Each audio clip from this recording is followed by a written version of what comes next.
যদি সোডিয়াম তার একটা ইলেকট্রন ক্লোরিনকে দিয়ে দেয় তাহলে কিন্তু সোডিয়ামের হবে 2 8 এবং ক্লোরিনের হবে 2 8 8, অর্থাৎ সোডিয়াম একটা ইলেকট্রন দান করবে এবং ক্লোরিন একটা ইলেকট্রন গ্রহণ। এই ফ্লোরিনটা এখানে শেয়ার করলো, ফলে এখানে কিন্তু জোড় হয়ে গেল, ফ্লোরিন শেষ কক্ষপথে কিন্তু 8টা হয়ে গেল। আবার দেখি আমরা এই ফ্লোরিনটাও এই কার্বনের সাথে এই ইলেকট্রনের সাথে শেয়ার করলো, ফ্লোরিনের শেষ কক্ষপথে কিন্তু 8টি ইলেকট্রন হয়ে গেল। আবার এই প্রিয় শিক্ষার্থী সকল, আশা করি তোমরা সকলে ভালো আছো, সুস্থ আছো এবং নিরাপদে আছো। বিজ্ঞান পাঠশালায় তোমাদেরকে স্বাগতম। আজকে আমরা দুর্দান্ত একটি ক্লাস নিয়ে হাজির হয়েছি, তা হলো রাসায়নিক বন্ধন, প্রকারভেদ, আয়নিক ও সমযোজী বন্ধন নিয়ে। এই ক্লাসটি এসএসসি এবং নতুন কারিকুলামের যারা বিজ্ঞানের শিক্ষার্থী আছো তাদের জন্য অত্যন্ত গুরুত্বপূর্ণ। তাহলে চলো ক্লাসটি শুরু করি। প্রথমেই আমরা শুরু করব রাসায়নিক বন্ধন কি তাই।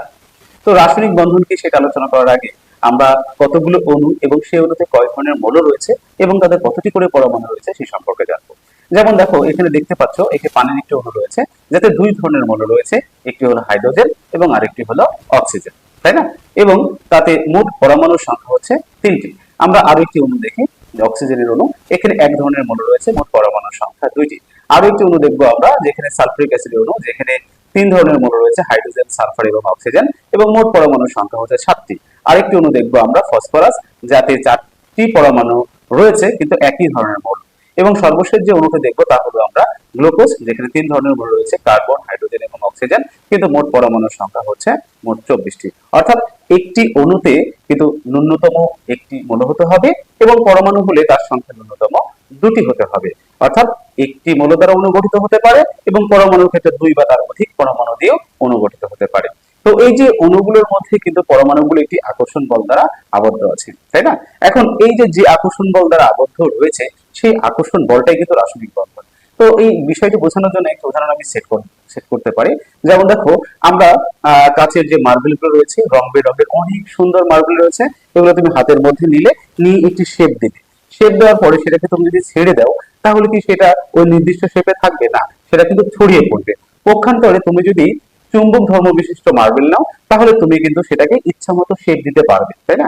হাতে যেভাবে রাখবে সেভাবেও থাকবে, অথবা তুমি সেটা দিয়ে চতুর্ভুজ তৈরি করতে পারবে, বৃত্ত তৈরি করতে পারবে, ত্রিভুজ তৈরি করতে পারবে, এরকম বিভিন্ন শেপ সেটাকে দেওয়া সম্ভব। কেন তাতে বিভিন্ন শেপ দেওয়া সম্ভব? কারণ এখানে এই প্রত্যেকটি বলের মধ্যেই কিন্তু পরস্পরকে আকর্ষণ করা একটি ধর্ম রয়েছে। যেহেতু তাদের মধ্যে আকর্ষণ করার ধর্ম রয়েছে তাই তারা কিন্তু পরস্পরের সাথে আবদ্ধ থাকছে, একসাথে থাকছে। অনুরূপভাবে এই যে অণু দেখতে পাচ্ছ তাতে বিভিন্ন মৌলের যে ভিন্ন ভিন্ন পরমাণুগুলো রয়েছে, কতগুলো পরমাণু রয়েছে, তাদের মধ্যেও কিন্তু একটা আকর্ষণ আছে।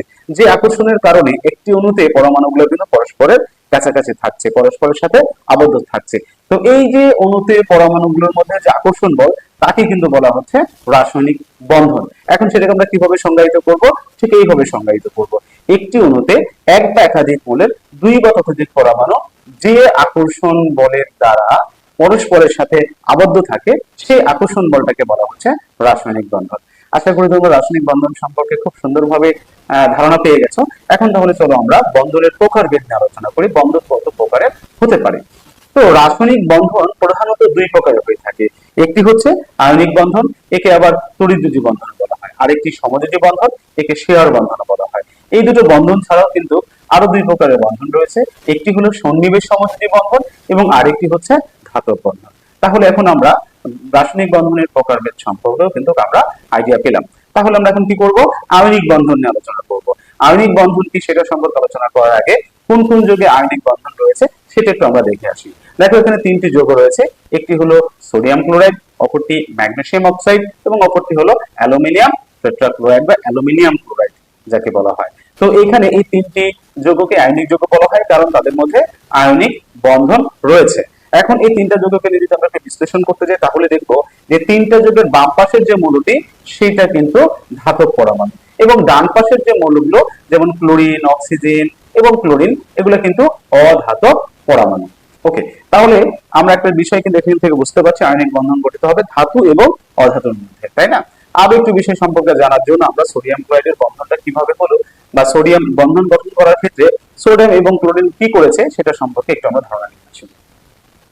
তো সোডিয়ামের ইলেকট্রন বিন্যাস হচ্ছে 281, যা পার্শ্ববর্তী নিষ্ক্রিয় মৌল নিয়নের ইলেকট্রন বিন্যাস 28 থেকে একটি ইলেকট্রন বেশি, তাই না? এবং অপরপক্ষে ক্লোরিনের ইলেকট্রন বিন্যাস দেখতে পাচ্ছি আমরা 287, যা পার্শ্ববর্তী নিষ্ক্রিয় মৌল আর্গন ইলেকট্রন বিন্যাস 288 থেকে একটি ইলেকট্রন কম। তো দেখো প্রত্যেকটা মোলেরই কিন্তু নিষ্ক্রিয় গ্যাসের মতো ইলেকট্রন বিন্যাস লাভের একটা প্রবণতা থাকে। ফলে সেই কারণেই কিন্তু তারা কি করবে, ইলেকট্রন ত্যাগ করবে অথবা গ্রহণ করবে। তো এই ক্ষেত্রে সোডিয়াম কি করবে, সোডিয়াম কিন্তু চাইবে সে নিয়নের মতো ইলেকট্রন বিন্যাস লাভ করতে। এখন নিয়নের মতো যদি ইলেকট্রন বিন্যাস সে লাভ করতে চায় তাহলে তার প্রবলেম কি হবে, প্রবলেমটা হবে একটা ইলেকট্রন বেশি। এবং অপরপক্ষে আমরা দেখি যে ক্লোরিন কিন্তু চাইবে আর্গনের মতো ইলেকট্রন বিন্যাস লাভ করতে, অর্থাৎ শেষ কক্ষপথে 288 যেন হয়, অর্থাৎ শেষ কক্ষপথে যেন 8টি ইলেকট্রন থাকে। প্রবলেম কোথায়, প্রবলেম হচ্ছে ক্লোরিনের শেষ কক্ষপথে কিন্তু একটি ইলেকট্রন কম রয়েছে। এখানে দেখো যদি সোডিয়াম তার একটা ইলেকট্রন ক্লোরিনকে দিয়ে দেয় তাহলে কিন্তু সোডিয়ামের হবে 28 এবং ক্লোরিনের হবে 288, অর্থাৎ সোডিয়াম একটা ইলেকট্রন দান করবে এবং ক্লোরিন একটা ইলেকট্রন গ্রহণ করবে। বিষয়টি কিরকম আমরা একটু দেখে আসি। এইখানে দেখো যে সোডিয়াম একটি ইলেকট্রন ত্যাগ করলে কি হলো, সোডিয়াম প্লাস আয়নে পরিণত হলো। ক্লোরিন একটি ইলেকট্রন গ্রহণ করলে কি হলো, ক্লোরিন মাইনাস আয়নে পরিণত হলো। ক্লোরিন যে ইলেকট্রনটি গ্রহণ করেছে সেটা কোথায় থেকে এসেছে, সেটা কিন্তু সোডিয়াম যে ইলেকট্রন ত্যাগ করেছে সেখান থেকে এসেছে, তাই না? এই যে সোডিয়াম ইলেকট্রন ত্যাগ করলো, ক্লোরিন কিন্তু ওই ইলেকট্রনটাকে গ্রহণ করলো। সোডিয়াম ত্যাগ করে ধনাত্মক হলো এবং ক্লোরিন ইলেকট্রন গ্রহণ করে ঋণাত্মক আয়নে পরিণত হলো। এইভাবে সৃষ্ট তোমার একটি সোডিয়াম আয়ন এবং একটি ঋণাত্মক ক্লোরিন আয়ন যখন পরস্পরের কাছাকাছি আসবে এবং তাদের মধ্যে স্থির তড়িৎ আকর্ষণ বল দ্বারা এই সোডিয়াম ক্লোরাইড অণু গঠিত হবে। তাহলে নিশ্চয়ই তোমরা বুঝতে পেরেছো যে সোডিয়াম ক্লোরাইড অণু কিভাবে গঠিত হলো। ইলেকট্রন আদান প্রদানের মাধ্যমে একটি ধনাত্মক হলো একটি ঋণাত্মক হলো, তারা পরস্পরের মধ্যে স্থির তড়িৎ আকর্ষণ বল দ্বারা কাছাকাছি আসলো এবং একটি যৌগ গঠন করলো সোডিয়াম ক্লোরাইড। যেহেতু আয়নিক বন্ধনের মাধ্যমে এই যৌগটা তৈরি হয়েছে তাই তাকে বলছি আমরা আয়নিক যৌগ। ওকে, আমরা আরো একটি যৌগ দেখে আসি, সেটা হচ্ছে ম্যাগনেসিয়াম অক্সাইড। ম্যাগনেসিয়াম অক্সাইডের ক্ষেত্রে ইলেকট্রন বিন্যাস 282। এই যে বাড়তি যে শেষ কক্ষপথে দুইটা ইলেকট্রন সেটা কিন্তু ত্যাগ করলেই ম্যাগনেসিয়াম 28 অর্থাৎ নিয়নের মতো ইলেকট্রন বিন্যাস লাভ করবে। ক্লোরিনের ক্ষেত্রে তো আমরা জানি যে শেষ কক্ষপথে 7টি ইলেকট্রন রয়েছে, সেটি ইলেকট্রন গ্রহণ করলে 288 অর্থাৎ আর্গনের মতো ইলেকট্রন বিন্যাস লাভ করতে পারবে। এখন সেই জন্য কি করবে, ম্যাগনেসিয়াম কিন্তু দুটি ইলেকট্রন ত্যাগ করবে, ম্যাগনেসিয়াম 2+ আয়নে পরিণত হবে এবং আগের মতো ক্লোরিন একটা ইলেকট্রন গ্রহণ করবে, ক্লোরিন মাইনাস আয়নে পরিণত হবে। কিন্তু এইখানে দেখো ম্যাগনেসিয়াম তো দুটো ইলেকট্রন ত্যাগ করছে, তাই ব্যালেন্স করার জন্য দুইটা ক্লোরিন দুটো ইলেকট্রন গ্রহণ করে দুটো ক্লোরাইড আয়নে পরিণত হবে।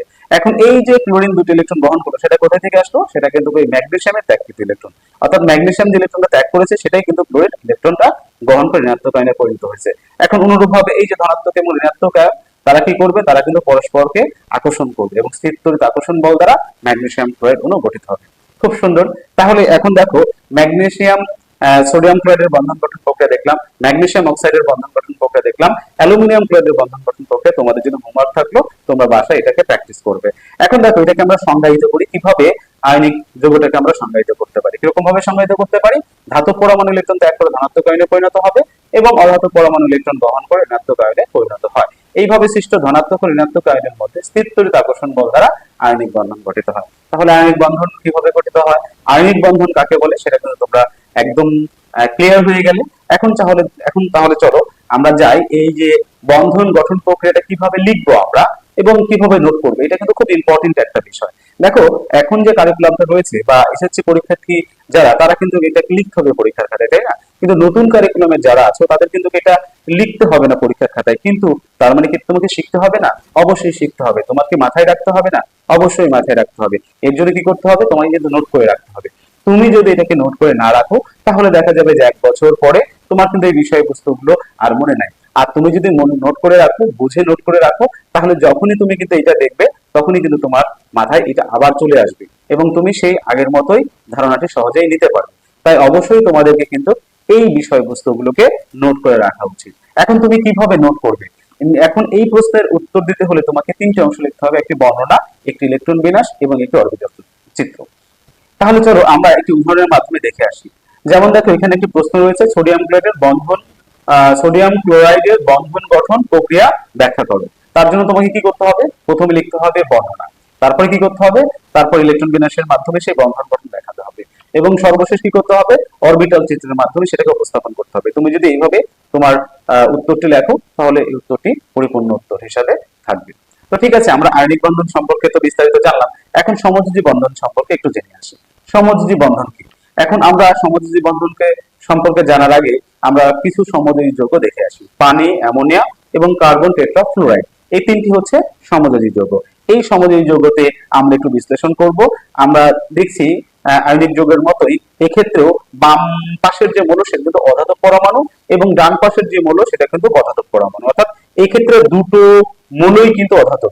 আয়নিক যৌগের ক্ষেত্রে কিন্তু বাম পাশে ছিল ধাতব এবং ডান পাশে ছিল অধাতব, বাট সমযোজী যৌগের ক্ষেত্রে আমরা কি দেখছি, ডান পাশ বাম পাশ সবগুলো মৌলই হচ্ছে অধাতব পরমাণু। তাহলে এখান থেকে একটা সিদ্ধান্ত নিতে পারি সমযোজী যৌগ গঠিত হয়, সমযোজী বন্ধন গঠিত হয় অধাতব পরমাণুর মধ্যে, তাই না? ওকে, ফাইন।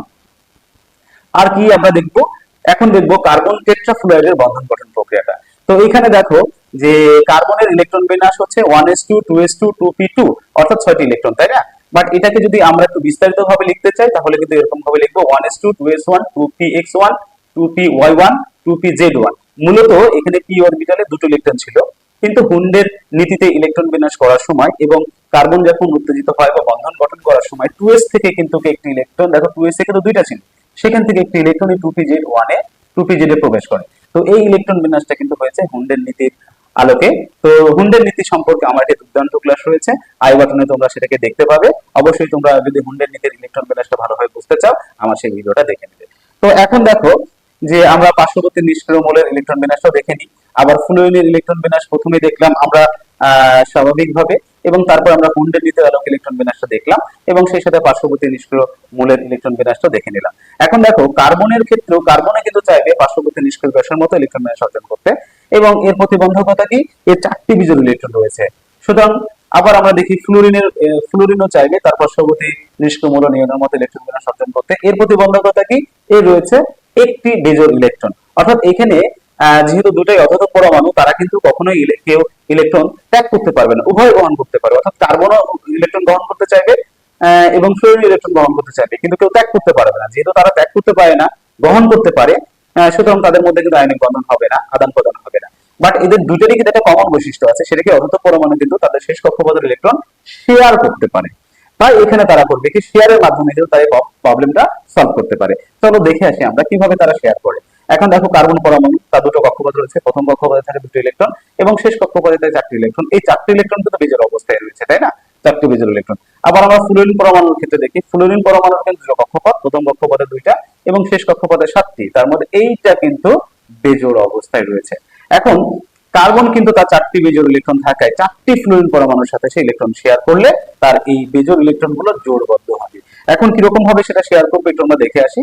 কার্বন তার চারপাশে 4টি ফ্লুরিন পরমাণু রয়েছে, এই ফ্লুরিন পরমাণু এবং কার্বন পরমাণুর ক্ষেত্রে আমরা উভয় ক্ষেত্রে আমরা কি দেখতে পাচ্ছি, আমরা কিন্তু বেজোড় ইলেকট্রন দেখতে পাচ্ছি, তাই না? দেখো কার্বন এর চারিদিকে 4টি বেজোড় ইলেকট্রন রয়েছে, ফ্লুরিন এর চারিদিকে কিন্তু একটি বেজোড় ইলেকট্রন রয়েছে, তাই না?